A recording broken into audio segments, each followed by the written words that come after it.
یزید ابن معاویه بچه حضرت معاویه و معاویه ابن یزید بچه یزید نبره حضرت معاویه 6 ماه حاکمی میکنه با تمام ریاست جمع میکنه بالای منبر میبره میگه گوش کنه بابا معاویه حضرت علی قدی بسیار کشاکش کرد، من میدونم که علی حق بود بابای من گردن نداد، اما علی هم لحد رفت و بابام هم لحد رفت، نمیدونم لحد شونده چی گپای. پدرم خاندان پیامبر دا دست درازی کرد یزید، امروز لحد خودش توقع رفت، من نمیدونم که اونجا دا چی گپای. من هم فکر کرده که پگمانم توقع میدونم بیای امیر ریاست و سلطنتون و خلیفگیتون گیره یگون تا مونه و من مونه همین 2 روزه دنیا دا خدا خدی کم درشین مکن. 6 ماه خلافتش نمیگم، همین میگه حکومت سپاری دا مروان. برای همین حضرت ما رو نصیحت میکنه که نیفزای زیر رزق دانه، اینجا همین آدمی از تورتانک برید 10 جا دان میمونه، لیکن چیز خدا داده همون رو میخریم، چیزی که پروردگار داده باشه ما همون رو میخریم. و یا هستی برای غیر حمال که خوردن از دیگرها و زیتو مال. اما وقتی تو حمالی باربرداری قدر کار میکنی کدام روز ای دنیا میری و کیم که از مال تو منفعت میگیره، همین دنیا دا کیم که ای مالی ما منفعت میگیره، در حالت ترکه دیدگیم کیم که ای مالی ما منفعت میگیره میره مالی ما رو. حضرت داود علیه السلام گریه میکرده که پروردگارا ای تو پناه میطلبم از همون مال و ثروتی که من جمع کردم، من ای دنیا میمرم میگذرم میرم ای روی حلال، او در دست زنی بیباک و فرزندی بیباک من میغلطه، اونها در ری افلاس او را صرف میکنن، اما من فردا جواب میتیم، من اینکه ما پناه میطلبم. برای همین حضرت در اینجا مورا و یا هستی برای غیر حمال که خوردن از دیگرها و زیتو مال. ببین که میکنه جمعش بسوزن که سازد به اباتارا. خیرمن بسوزن بسیاری بیچاره جمع میکنن همین تا دنیا میرن و بخشوخه بودش میکنه کیم کی دیگه در پیش چشممون 10 انسان ای دنیا گذشتن، همه چی شده همین جزران رفت. میگه دنیا همینه و آیین رسول همین دنیا داری هم به دیدگاه شریعت حلال است، به دیدگاه اسلام حلال است. بعضی دنیا داری های هست که ما را ضرر ده میبره، ما را بسیار افگار میکنه، سری ما را بسیار تیغ و بسیار کلفت و افت میبیره. زی حرص آمد و چشمی عبرتت کور نبینی حالی مرگ نزدیک و دور ببین امروز که دیگر نبینی شد از حائل میانی چشم بینی. انسان حرص داشته، اولین گناهی که آدم از جنت سر کرد این حرص بود. خدا امرش کرد که همین درخت نزدیک نمیشی، چیکار کرد؟ آمد همین درخت نزدیک شد، خورد غلط در جنت. چشم ما را می حرص کور کرده گیا، این می تشنگی گوشنگی ما را کور کرده گیا. نباشه ببینی همین دسترخوان پر همه ما لقمه خوردیم سیر کردیم، این می حرص ما را کور کرده همین روز. حق نمیبینی میگه ای بس آمد رسید فلان ابن فلان نمون، اون عروض گفته است وای فلانی گزیل زده بولاک شده، فلانی را آمده یک کماز جقیده دمانه در منطقه خما 30-40 کس مورد عروض فهمیده استیم، اما حرص دنیا کورمون کرده میگه نمیبینیم اون که پگه نوبتی ما باشه. هر روز یک انسان فهمیده استیم که دنیا رفت ای دنیا این شد، اما میگه حضرت که همین بین چشم بوده حایل حرص همین خیلی کرده میگه کور شدیم. یک مرتبه میگه این پرده ها رو بالا برداره، این پرده ها رو بینه میگه حقیقتا. زی شاهان شد نشان و نام برهم بیمان تا حشر نامی ابن ادهم. ندارد عاشقی ذاتی خدا مرگ به عشقی پاک کرد این جی فرا ترک. هزار امپراتور و پاچه دنیا رفت نام ابن ادهم، نام ابراهیم ابن ادهم چه با دنیا را پسی پوزد. عاشقای خدا هیچ محل مردن ندارن، اگر دنیا پس میشه و می ایروان نام ایشون اینطوره میمونه، دنیا پس بلند میشه و نام ایشون عبدالرحمن جان میمونه. عزیزو همه مونده دنیا جمع کنی رنگ همینا یاد گیریم، همینا در همین روز دنیا می اومد، همین روز دنیا را با صف میکردن، همین روز دنیا می اومد، همین روز دنیا را چی میکردن؟ صرف میکردن. روایت میکنن که همین خلیفه صوفی همین کشیفی را بچه داشته با نام محمد کبیر 16 ساله. از خودی که قطارکوهای یغناب یک 20 دانه گوسفند میبیارن در خونش که در راه خدا مثلا ازت دعا کنی شما دم امیر هدیه آوردیم. میگه بچهش میگه که دو هم رو نکشه شما من همینا رو مول میکنم و سلوک میکنم. میگه میخنده میگه بچه این بچه ما آدم خوب شده خوب به خدا در کاره خوب به خدا در کاره همین پیشین در نفس میکنه و شونده منحش میبندم و میگن چوکر میگه اگه دنیا داره یا نفس میکنه محمد کبیر تنی بچه داشته همین تو شونده یا مقصد دیگه همین بچه میمره. میگه اکنون نخو که مولی که در راه خدا اومده با این جمع میکرشه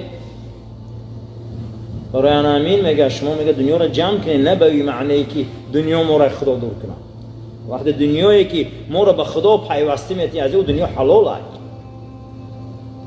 ندارد عاشقی ذات خدا مرگ به عشقی پاک گرد اینجا فراتر از این محدث دوباره کن طهارت شود تا خانه دین خوش عمارت. آدم که به طهارت چه طهارت میگیره عزیزا؟ به طهارت بسیار شدیم، رفیقی بد قد ششتیم، برنامه بد قد ششتیم، آدمی بد قد ششتیم، بسیار بی‌زیب گشتیم. اکنون این به طهارتی ای آدم حاجت خانه میدره طهارت میگیره. بیا ای همین زندگی به معنی ما طهارت کنیم، بیا این حیات به معنی ما طهارت کنیم. آدم طهارتش خانه خود چیکار میکنه؟ میشکنه طهارت میکنه. هزارها آدم حرام اومد که ایمان ما را شکست، ایمان ما را قریب برهم داد، برنامه هامون را برهم داد. حاضرم که وقت هسته و صحبت علما و نشست علما و دوستداری ولی های خدا استفاده بره. روز قیامت تمام ثواب بسته میشه در مقصد تمام شوی داشته مگر ثواب در حضور علما شیشتن علم گرفتن همین تمام نمیشه. نمازم ثوابش نقطه میشه، زکاتم حجم اما در پیش علما میشنه یک چیزی آموزی همین ثوابش تمام نمیشه. کجا به فضل حق دنیا گذاری بری دزدان دین دنیاز داری زی جامی کهنه نوشی جرعی نو نگیری نقد عالم را به یک جا. ای برادرو اول فضل خدا را طلب کنید به دنیا را. ای پروردگارو همین فضل دادی اول فضل تده به دنیا را مدتی. زیرا این که آدمی که به فضل خدا دنیا طلب میکنه این دزد دین بده. باید ما فضل خدا را طلب کنیم. یکی از فضل الله برادرو این همینه که هیچ محل به صحبت علما نباشید. رسول اکرم صلی الله علیه و سلم پرسیدن فرستاده خدا برای ما از فضل رحمت خدا گفزن گفت از فضل رحمت خدا همینه که علیکم بمجالسه العلماء همیشه مجلس علما بشینید. این فضل است. در اینجا بسیاری کار رو ما حل میکنیم، در اینجا بسیاری کجیامون ما راست میکنیم. اگر گوساله سامیری کند بانگ نمیگیری زری او را به یک دانگ ز عشق حق مهی افلاک حارون ز مهریدون به قعر ارز قارون. موسی معجزه نشان میده دیرا میکفه. موسی معجزه نشان میده ای آسمان اصل میباره، ای آسمان بودنه میباره. اما بدبختی سامری را بین که به تیلاها میبیاره مردم تیلا تقسیم میکنه، یک گوساله ساز میکنه از شمال گوساله در میرسه گوساله هو میگه مردم انمیق معجزه را در زمین میپرتیان میبین گوساله پرست میشوند. این مردم به نهایت به معنی ای حمیق دین آیین به نیکای محمدی به دنیا آمده. اینقدر اسلام دین و فضل رحمت ای باور کنه امروز یک عمل دنیایی شوه هزارها انسان جمع میشوه. پیغمبر بالای منبر داشت که همون سال قحطی بود، بالای منبر داشت که سوره جمعه نازل شد.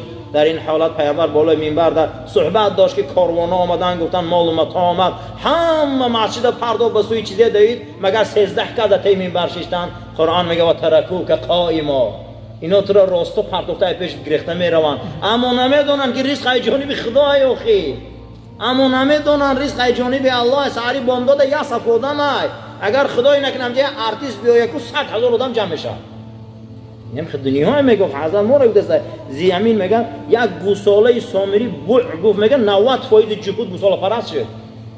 این که معجزه موسی در زمین زد. امروز پیغمبر در جامعه ما مظلوم است. ما پیغمبر را نشناختیم. پیغمبر مظلوم شد در جامعه ما.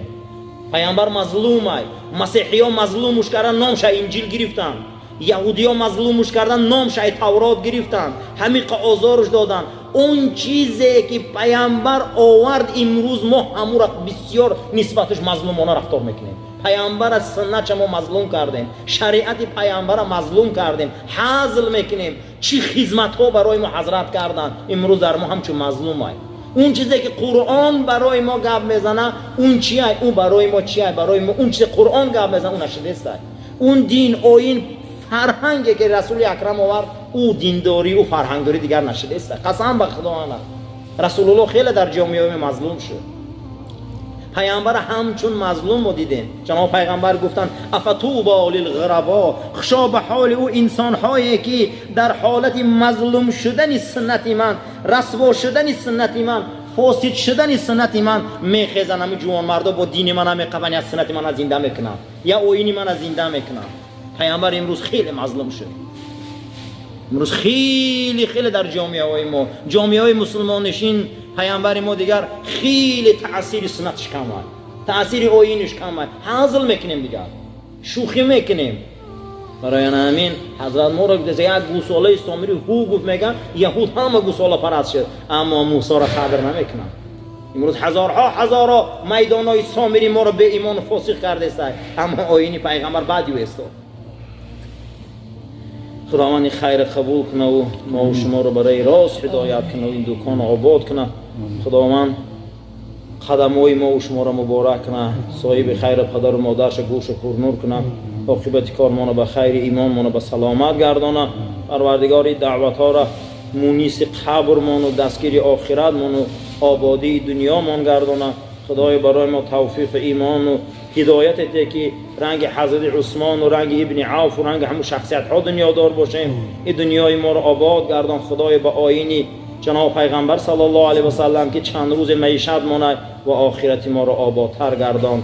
ربنا اننا آمنا فاغفر لنا ذنوبنا و انت خیر الفاتحین. آمین یا رب العالمین. شما دعا کنید.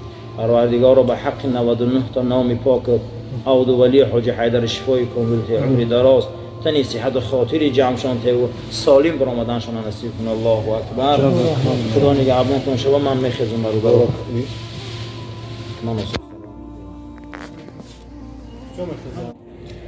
حتی که هر چیز از یک چیز قوت نگیره، حتی روشنی محتاب از آفتاب میدونن، تمام طبیعت خوشرویی و زیبا و رنگ چه گرمی آفتاب میدونن، اما مسلمان قوت و آب و تاب روحش یکم شیشتن با کلام خدا بود.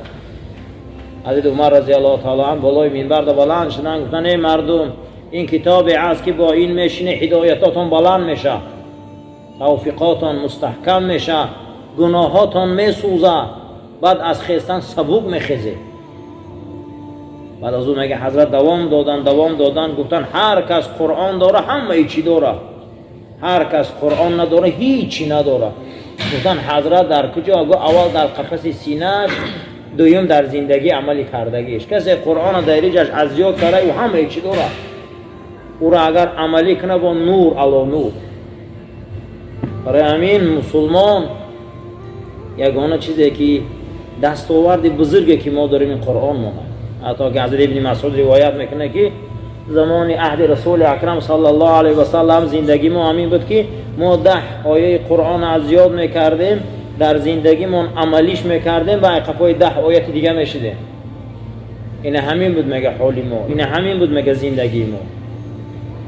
برای همین هر کسی که قرآن داره همه چی داره، هر کسی قرآن نداره هیچی نداره. گفتن حضرت عمر رضی الله تعالی عنه بعد از او گفت که سمعت رسول الله صلی الله علیه و سلم، من از پیغمبر خدا مقصد گوش کردم که حضرت گفتن که رب تال قرآن و القرآن یلعنه، بسیار آدم قرآن میخونن قرآن لعنتشون میکنن.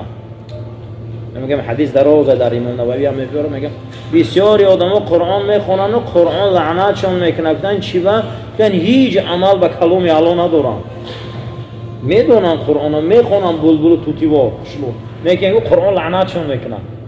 برای همین پروردگار ما رو پناه ته لعنت قرآن. حدیث امام ابو داود بوده که رسول اکرم صلی الله علیه و سلم فرمودند که هر کسی در قفس سینه‌اش یک آیت قرآن از یاد میدونه، بالای او در فسق و فجور و شراب میریزه، روز قیامت انمی یک آیت از گلوش آورده نزد خدا داره که پروردگار من کلام تو بودم این کار کرگی ای، من شاهدی میتونم که همین گناهگار ای. رسول اکرم گفتن که کسی قرآن در حقش به بدی شهادت و جهنم میره. برای همین این یک کتابی هست که در شیشتن با این گوش کردن به این موعظه به این صحبت به این ما همین شورا صاحب میشته. برای خوشا و حال انسانایی که این بعض ما را این کارا رو دوست می‌دارن، این عملا رو دوست می‌دارن، خیلی خیلی ولی قرآن خیلی عصر و زمان در کاره که حال قرآن حالی هم تفسیر نشده. پیش جناب پیغمبر صلی الله علیه و سلم مردی از بادیه میبیو میگه حضرت قرآن تعلیم ته. حدیث امام مسلم روایت میکنه پیغمبر خدا در بین صحابه میپرته میگه قرآن تعلیمش ته، سر میکنه ای سوره اذا زلزله و من یعمل مثقال ذره خیر یره ده میبیو. یعنی که هر نیکی که میبینی به اندازه از ذره حاجه او را میبینی، خیلی میبینی، همین قبادی هم کنی میبینی. این مرد میگه جمع کرد میگه همین سوره را از یاد کرد شد میگه گفت که من روی بادیه را پیش میگیرم. گفت چی با؟ گفت آخر نه فهمیدم که بدین یکی فراموش نمیشه بس من دمی قاش. پیش حضور پیغمبر اومدن گفتن مسافر رفت همین سوره اذا زلزله را از یاد کرد، گریه کرده رفت همین دو آیت آخرش تا حضرت گفت که همین کار اگر کرده باشه گفتن افلح این نجات یافت. یعنی گویا میشه عزیزا که یک آیت ما رو نجات میده. یعنی که همین نیکی و بدی نزد خدا فراموش نبوده میدیدی پیغمبرش میاد ذره هم باشه. برای همین مقصد این قرآن شیشتن با این قرآن صحبت کردن. این قرآن یک کیروزه یک همین ترازوی هست که ما خودمون با او باید موافق بیم همون. این همین چیز آمده یک قرآن کلام خدا. برای همین شیشتنامون و صحبتامون و آخریامون برای همین که پروردگار هدایت‌های صدق گردانه و توفیقامون توفیق‌های به قوت گردانه و ایمانمون مستحکم کنه و همین صحبتامون در همین دنیا هم در آخرت هم دستگیر روزی مقصد آخرت در همین دنیا فتح و نصرت پیروزی دین گردانه.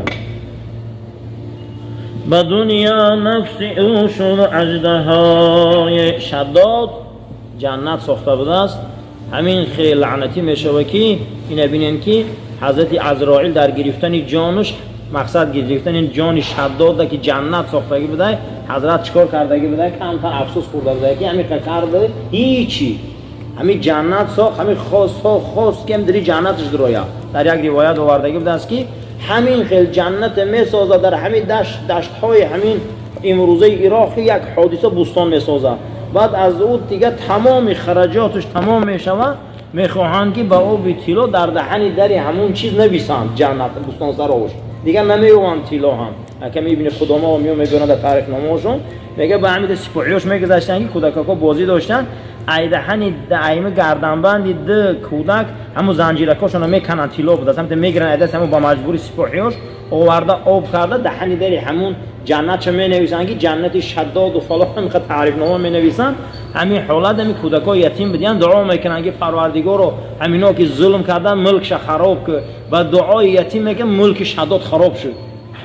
گویا میشه که ما گمان میکنیم که سپاه خدا با یگان اسب و با یگان مقصد یک نیزه و شمشیر میبینه. نه، سپاه خدا در همین زمین مظلومه. یک حکومت سبعه یعنی قوم سبعه کرموشان است کردن، همون پلاتینش تکش خویدن، همون پلاتین داروشون غرمیدن وش مردن. زمانی که همین آمد یک ویروس کرونا ایرپورت‌های دنیا رو منع کرد، نه هیچ کاری بچه‌اش نمیبینه. این یک قدرت خدای نمیه. در یک روز ضرر چین 5 میلیارد دلار بود. یک کرونا هیچ کس نمیبینه او را. چرا آدم‌ها سیرایت میشدن؟ بعد میگه شداد هم می کار کرده. حضرت عزرائیل خطی بالای اسبش میگه جانش گرفت و میگه حضرت عزرائیل میگه حسرت خوردم که با همینجا بعضا مور نصیحت میکنه که به دنیا نفسی او شد اژدهای بمرد آخر به دعوای خدای. نفسی که انسان اگر امور مطیع شریعت نکنه این نفس آدم بسیار به ایمان میکنه.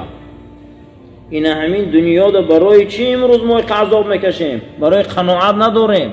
رسول اکرم پرسیدن که آزادی در چیست؟ حضرت در قناعت.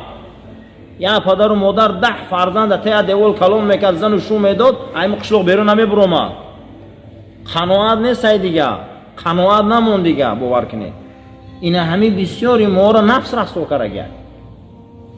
به دنیا نفسی او شد اژدهای بمرد آخر، به دعوای خدایی مخور هرگز فریبی اشوهی دون، بریزد آخرین خنجر ز تو خون.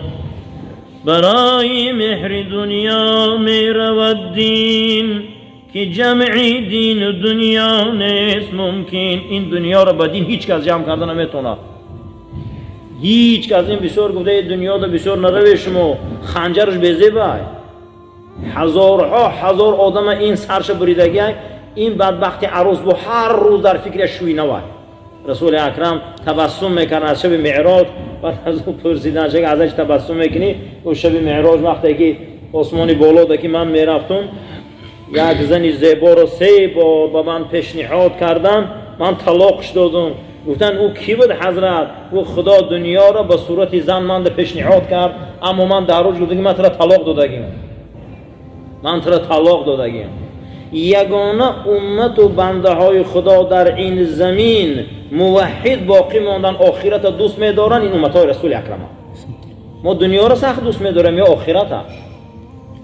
آخرت ما دوست می‌داریم. این دنیایی که آخرت ما در ضرر ته برادرها، این دنیا بسیار دنیای بده. این دنیا قدی باید ما آخرت خریم. حضرت امام ابو حنیفه را میپرسیدن که دنیا جمع کنیم، میگفت اگر انگی عثمان جمع کنیم. میگفت چرا؟ میگه رسول اکرم روز جنگ تبوک ششتگی بود که از ضرر قشاقی کمبغلی صحابه حضرت میگه پیشنهاد میکردن که نان خوردن نیست، آبی نوشیدن نیست، خانه هامون حالش بده. حضرت میگه بسیار میگه زیق شدن. حضرت عثمان میگه برو آمدن رفتن، اندک بعد آمدن یک نیم تحمیق لیمچه میگه طلا آوردن در دامن رسول اکرم ریختن. گفتن حضرت همون برکت های تجارت من که جمع کرده بودم این همین روز از شما میتونیم که زیق نشه تقسیمش کنی. و میگه جناب پیغمبرم که سرشون رو برداشتن. ابو رافع حدیث روایت میکنه، میگه دیدیم همین چهره پیغمبر نورش بعد همین کنم که روشن شد که این نوری طلا درخشید.